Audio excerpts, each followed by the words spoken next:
Welcome to episode 548 of the Grit to Greatness Endurance Podcast.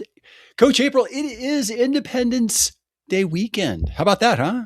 Yeah, happy birthday, America. Happy 250 of them. That's How about amazing. that? Hey, folks, we're your hosts, Coaches Rich Soros and April Spildy, and we are on a mission to help endurance athletes train smarter, race stronger, and build the grit it takes to achieve greatness. Yes, and in this episode, we are going to tackle one of the biggest challenges endurance athletes face, finding the time to train consistently in the middle of a busy life. So whether you're juggling work, family, or both, this episode delivers a practical, no excuses framework to help you stay on track and keep progressing. Let's get gritty, Rich. Let's do this. Hey, and you know what, April, before we get into all of that great discussion that we're going to have, I want to take a moment in every one of our episodes, and we do this already, but we're going to be really formal about this. Let's celebrate our Grit to Greatness endurance community. And I want to give some shout outs. I'm actually going to let you give some shout outs to last weekend's athletes. Go for it. Oh, I'd be honored to. So we had Caroline Young Henry. She placed first in her age group in the sprint lake to lake try. That's amazing. I saw the photos. Very proud of Caroline.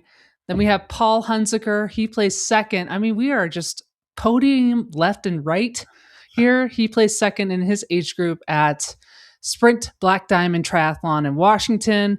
And then, of course, we were there to celebrate. Rich, you were racing your heart out. It was awesome.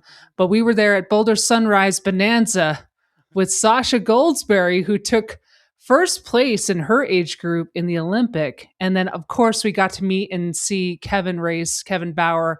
That is Coach Lauren's athlete. So big shout out to you, Kevin.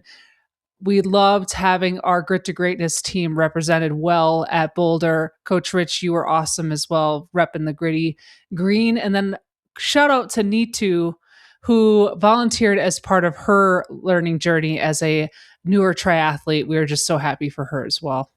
Yeah. And speaking of community, we had even alumni there. So Rabina, it was great to see you out there. As always, you're such a part of the community.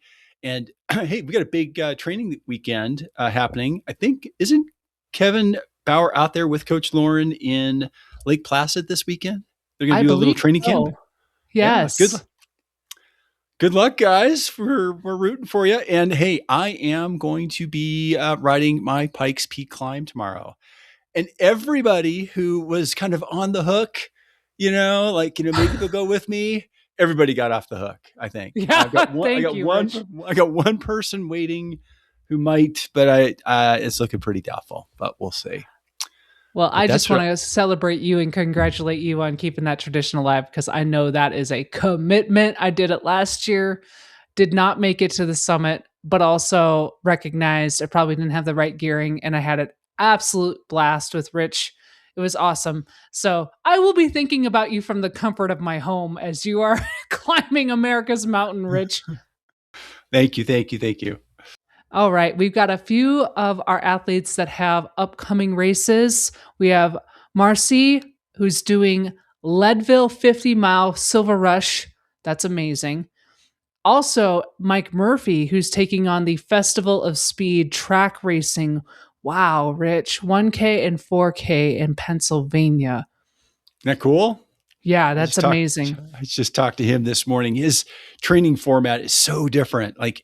All these, 1 minute and 8, all these crazy little ratio efforts that are just kind of unique to track training. Anyway, listen, if you want to start training with Grit to Greatness, we obviously have a wonderful culture of athletes. Everyone's on a different, kind of journey, and we're here no matter what your journey is. If this sounds enticing to you, if you want to be a part of our team, come check us out. We have plans you don't need a coach to achieve greatness. We have all sorts of options for you. Just reach out. We've got a link here in the show notes. Choose your path, check in with us, and we'll help you get there. I'll just add with that real quick too that you, just like Coach Rich said, you don't necessarily need to have a coach to be a part of our community. We have non-coached athletes who represent well, who are of course a part of our team meetings and webinars and all the things that we do to try and keep our community together. So don't we want you to be a part of it. Go to our website, check it out, choose your path, and we will definitely get in touch with you. All right, let's talk about our segment today, which is all about how to hack the time crunched athlete. So here's the problem, everyone. It's 5:30 a.m. The alarm goes off, you hit the snooze. You intended to train, but yesterday ran late, the kids needed help with the homework and work stress followed you home, and by the time you finally had a moment, training felt impossible. Now we want to fast forward to the weekend. You try to cram it all in. You've got these long workouts, lingering fatigue, and that nagging feeling of, why can't I just stay consistent? If this sounds familiar, you are not alone. Time crunched athletes aren't failing because they lack motivation.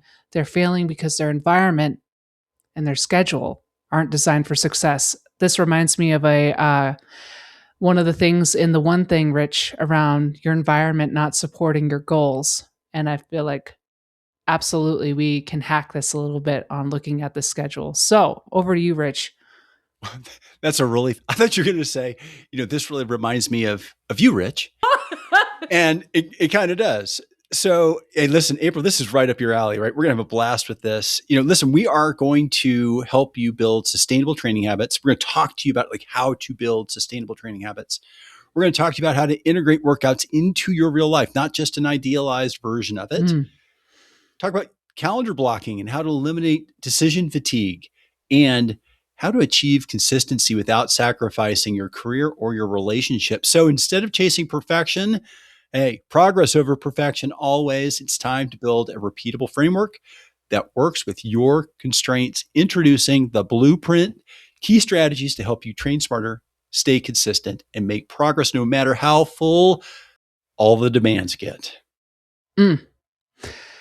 Well said. And I think this blueprint starts off in the beautiful right first direction when we think of what does it mean to be an consistent athlete, and that is always starting with that identity first.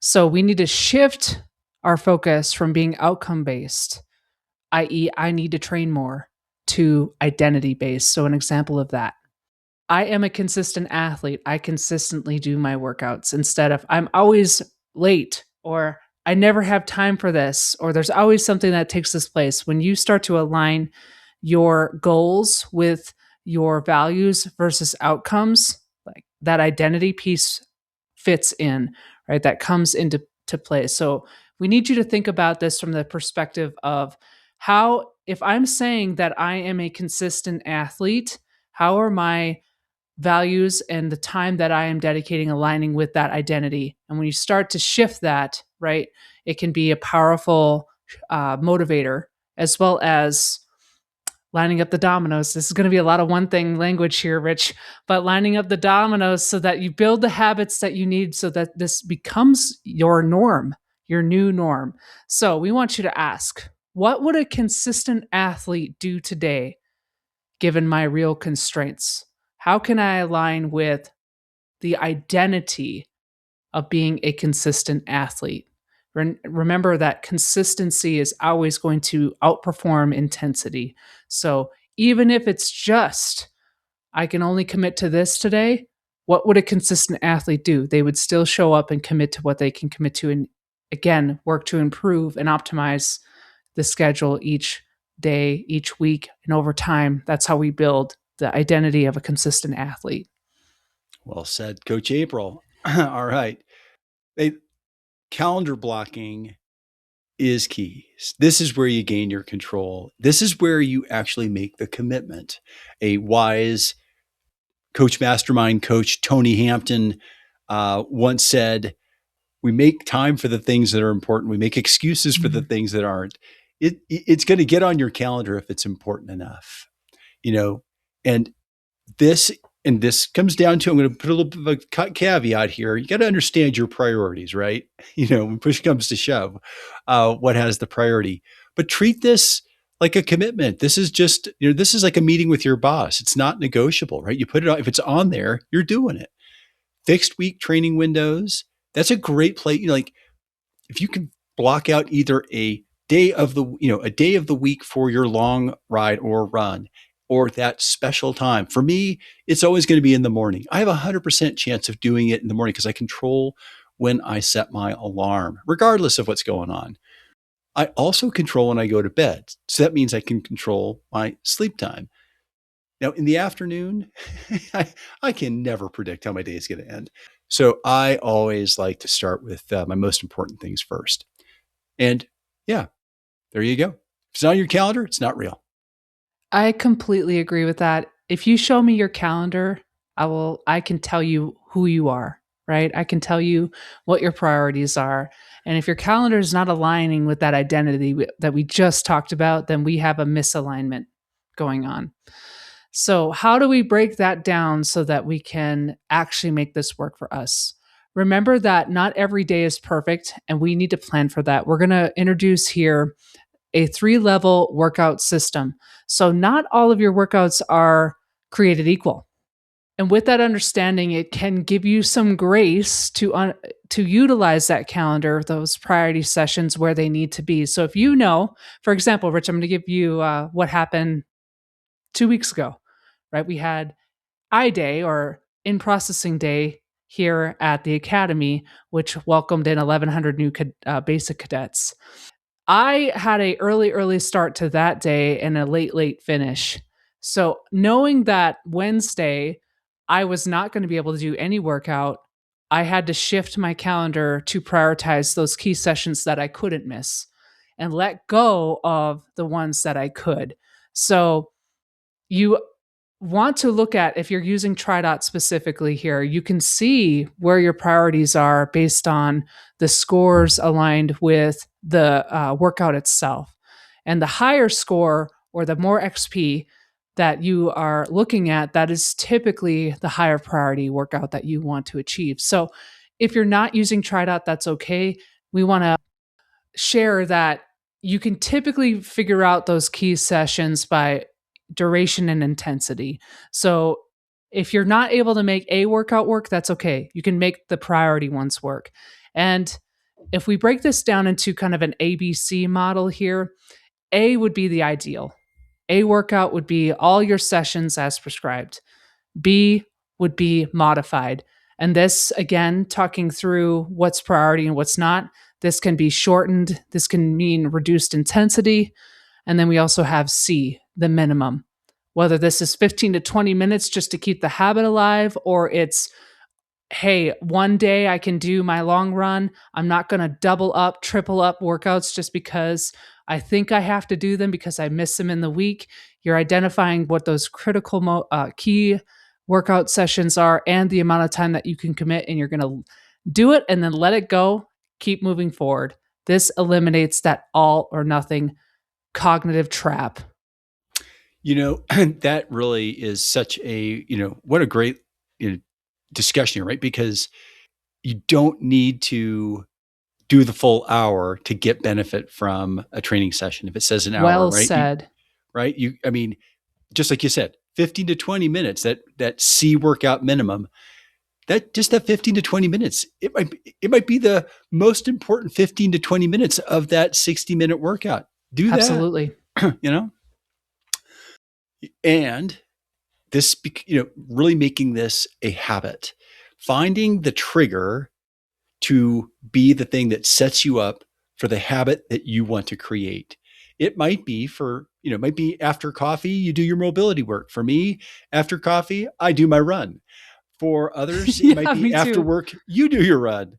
For me, it's after I coach my athletes in the evening, it is time for me to transition into bed, kind of bed readiness, sleep readiness. And this is a great time for me to combine some meditation along with some mobility work so that becomes my trigger. So whatever your trigger is, find your trigger and do it every day. Take your own 30-day challenge. For a really Mm. complicated habit, if you're ready to go kind of step up to, the elite level habits, it might take 60 or more days, but start with something simple. Ah, so good. And it just continues to build on itself here, Rich. I love that you brought up the habit stack. And that point of automaticity comes when you no longer have to think about it. It's part of your routine and you tend to start to look forward to it. So I can just see you in the evening doing your bedtime routine, getting ready for the next morning, and then rolling right into the training session. And that's what we want to do next is we want to remove that friction. The less barriers you have, the less friction you have, the easier it is going to be for you to make that shift. So, Rich brought up a great idea of a 30-day challenge. Now, I'm going to add on to that with when you think of what your challenge will be, make it so small that it feels effortless. That all it takes is a knock of that 2-inch domino to line them up to get that chain reaction going. So, that could be laying out your gear the night before. It could be using a simple workout for a busy day, that 10 to 15-minute session. It could be choosing a convenient location. And the big thing here is that we want to remove any type of reason, barrier, excuse to not show up for yourself. So I want you to even think when you hack this, to think back to the night before. What can you do in that evening routine that's going to make it easier for you to not hit snooze at 5:30 when your alarm goes off? What can you do to set yourself up for success that you really do live the identity of a consistent athlete because you've removed those barriers? Love that. And while you are doing that, communicate with the people around you who care about you. Hey, guess what I'm doing tomorrow morning? Guess what I'm doing tomorrow? Communicate with your support system. What what is it that you are going to do tomorrow to align your expectations with your partner, your family, with your boss, with your fellow teammates every day? Coaches April, Lauren, KO, and I write down our 3 wins for today and our 3 wins for tomorrow. And usually one of our workouts are in that list typically. And what it is doing, it's also setting a commitment. Hey, I'm putting it out there. They know I committed to this. I don't want to go up there tomorrow and go, I didn't get that done. Mm, mm. So you just gave us a great next level tip here with what we're going to talk about next, which is focusing on our wins. So we're not looking for perfection. Yeah, thank you. Lay up into the. Anyway, we're not looking for perfection, right? We are looking for getting better, consistency, building the habits, all the things we've been talking about, and giving yourself the credit that you need to keep moving the needle forward.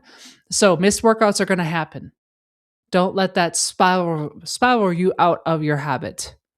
You can absolutely evaluate success over 7 days. It is helpful to capture those notes after the workout, but we want you to look at this from a big picture. If you missed a workout, if you missed a couple of workouts, that doesn't mean that your whole journey is over or that you're not an athlete. It just means, hey, we need to reevaluate and let's start over tomorrow. Let's start over. Let's not wait till Monday.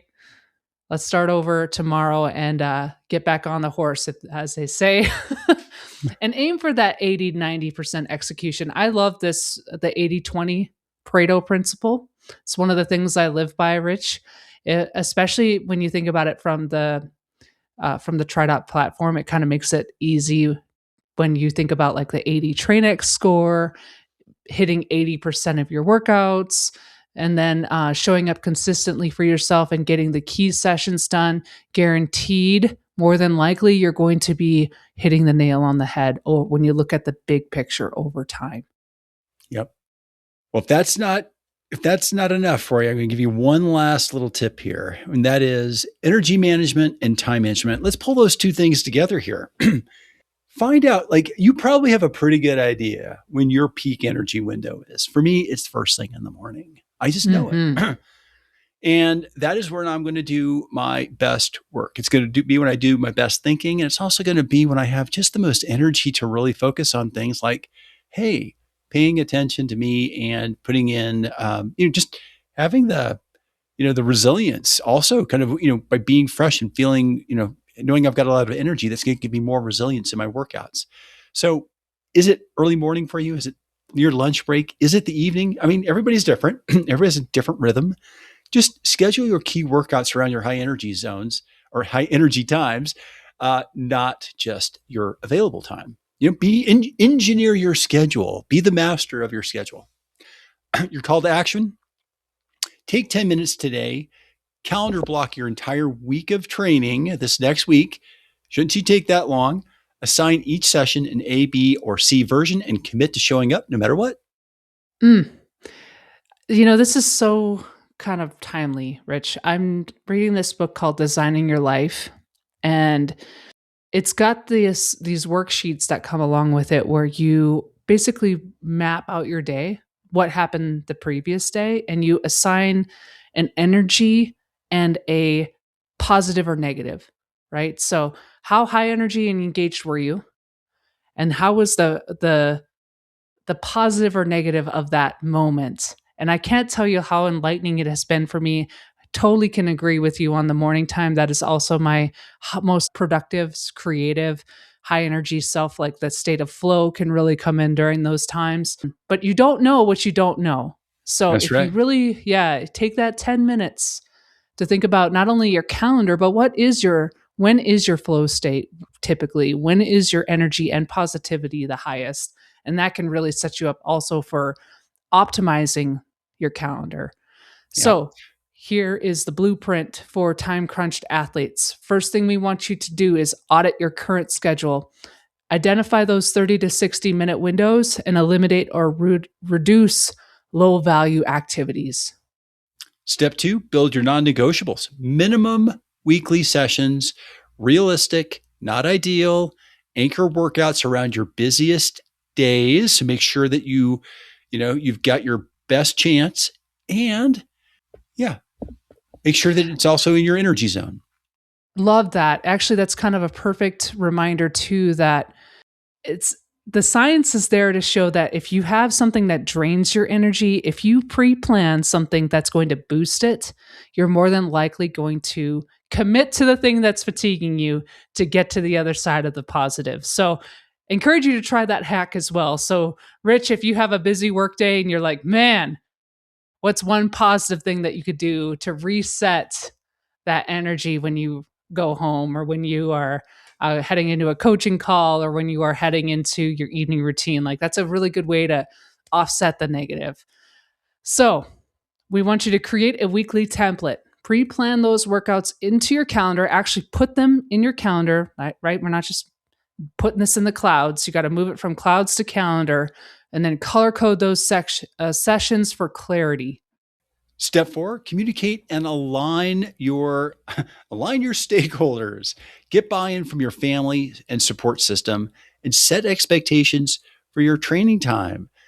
Make it really clear. I'll be back. This is the window that I'm going to be doing this, and I'll be back by then. And then you're 100% back when you're back.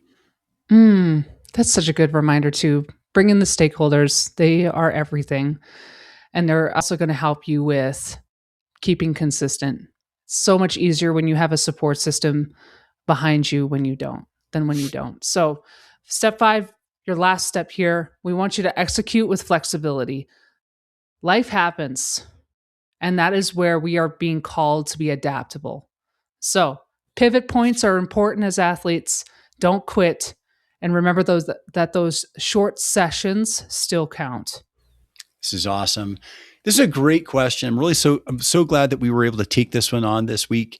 And I really hope like everybody got something from this in your learning journey here in the endurance land, but also outside of there's probably some really good things that you could take away from this that will help you build habits toward other goals and other priorities.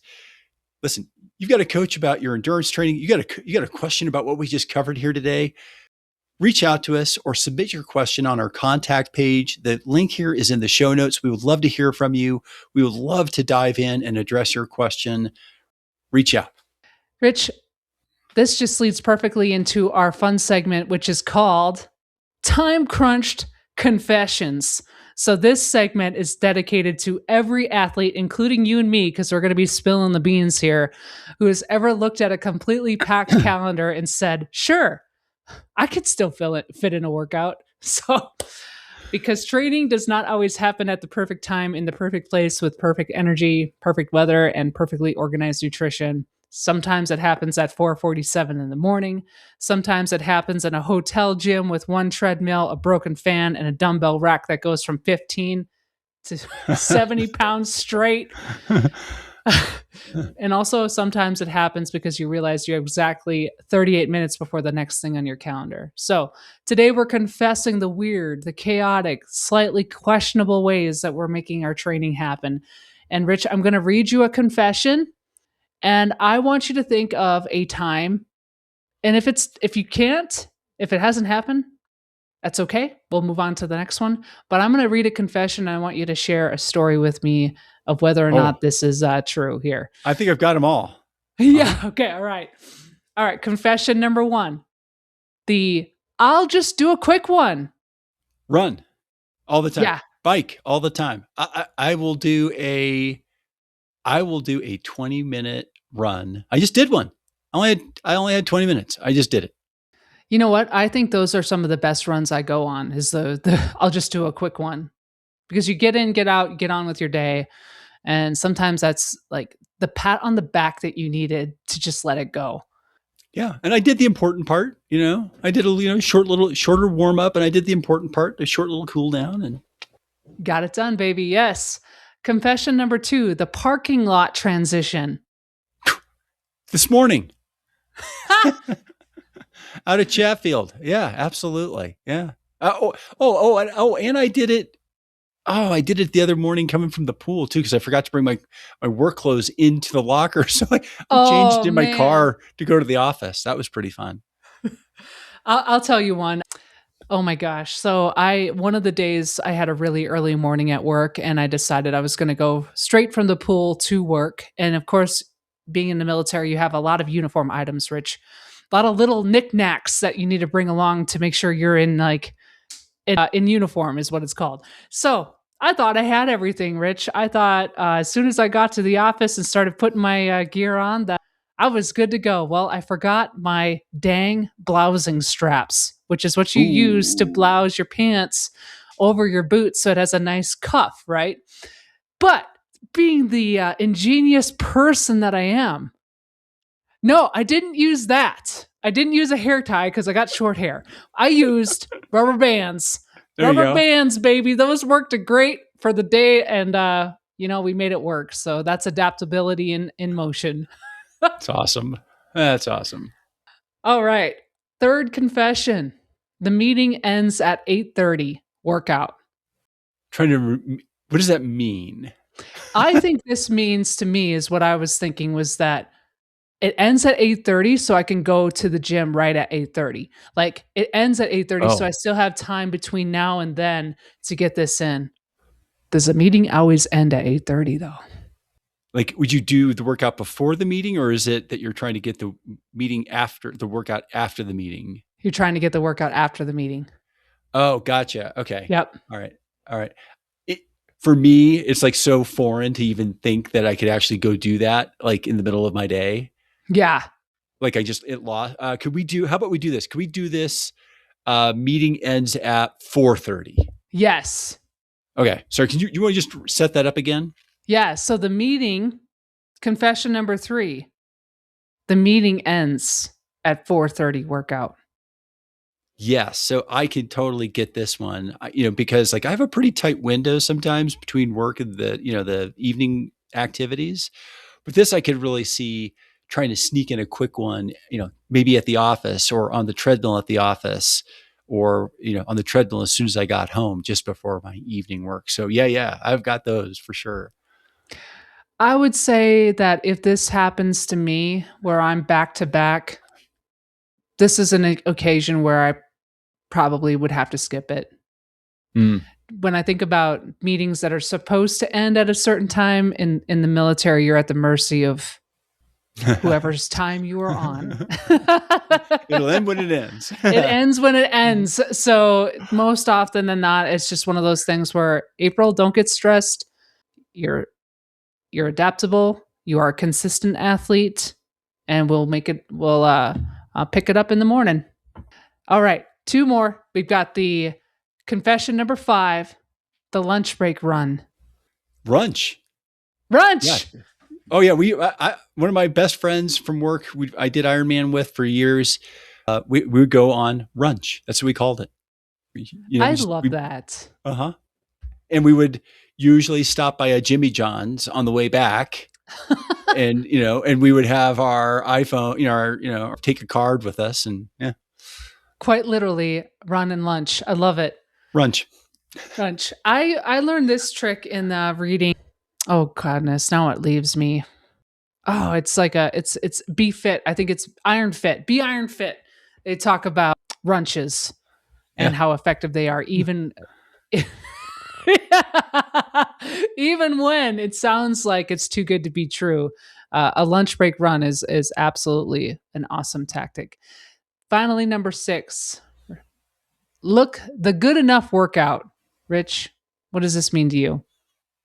Honestly, that little 20-minute run was good enough, because it got me out. Yeah. Yep.